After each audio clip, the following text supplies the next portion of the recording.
Short English Tagalog lesson. Ako ay nasa trabaho ngayon. I am at work. Sumunod, ako ay nasa trabaho noon. I was at work. Sumunod, siya ay nasa bahay ngayon.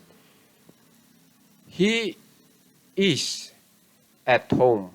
Sumunod, siya ay nasa bahay noon.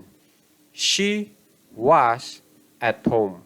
Sumunod, sila ay nasa kainan ngayon. They are